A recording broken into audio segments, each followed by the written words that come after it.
Hello, my name is Bridget Minogue, and I am currently a senior at Eastern Illinois University, and I'm doing this video presentation for my senior seminar class on society and technology. And we needed to pick something that we thought was important to our society and the technology that was used, and I picked Augmentative Alternative Communication, which is also known as AAC. And the reason that I picked this is because this is a device, or any kind of device, that helps a child or a person to communicate with others their needs, their wants, their feelings. And I am in special education, and currently professionally I work with children with autism, many of whom use these type of devices to communicate with other people. And without them, these children would not be able to speak to other people, communicate what they want and they need. And I just feel that would be very frustrating, and that everyone deserves to communicate what they want and they need in this world. And without augmentative alternative communication, we would not be able to do this. There are many types of alternative communication.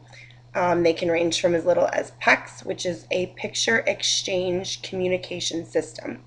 They are little pictures made from paper, usually laminated, that the child can show to someone to tell them what they want and what they need or how they are feeling. And these can be extremely inexpensive, so they are very good for a lot of families who don't have the money to buy some of the more expensive communication devices. These can also be made by local agencies for free, so many of the times parents do not even have to pay for these at all. These are also very good for children who have behavioral disorders or cannot carry a device around day to day. There are 3 devices that I'm going to speak about today that are very helpful to children in many different ways. The first one that I am going to discuss is called a Dynavox.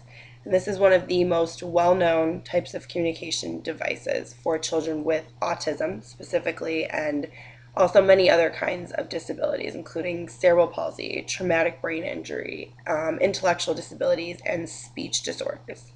The Dynavox is very expensive, though. It can range from $300, mostly used, up into $1,000.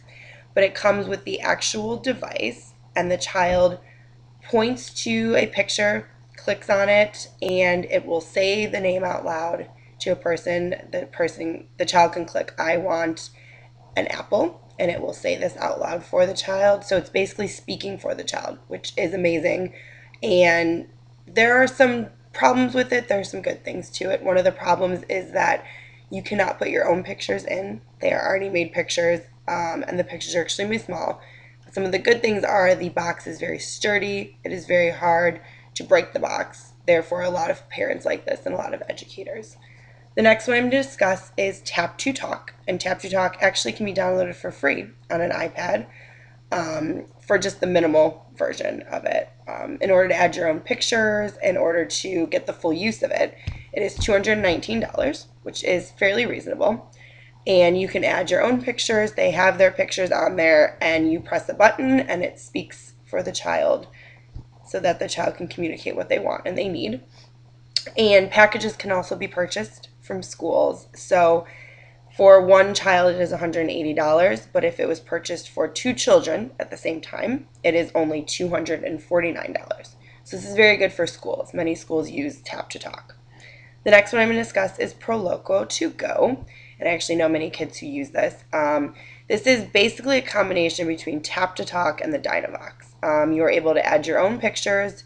You are able to also use the pictures that they have. The pictures are somewhat small, but not as small as the Dynavox, and it is on the iPad. This one costs $219.99.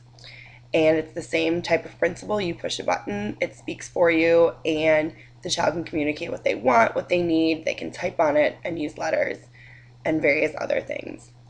Without a lot of these devices, many of these children would not be able to communicate what they needed and what they wanted.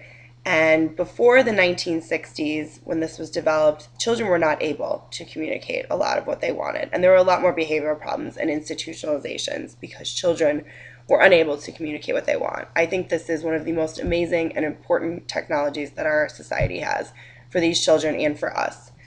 I got a lot of my sources from dynavoxtech.com, also from the communication website on Augmentative Alternative Technology, from TAP, which is a Center for Autism. And I am very pleased with the fact that these are available for children and they're continuing to be made. And there are also grants out there for children who cannot afford them, which is amazing because many children and parents do not have the money to afford these types of technologies right now. But without them, we would be a very different society, and I believe that they're extremely important. Thank you so much. Bye.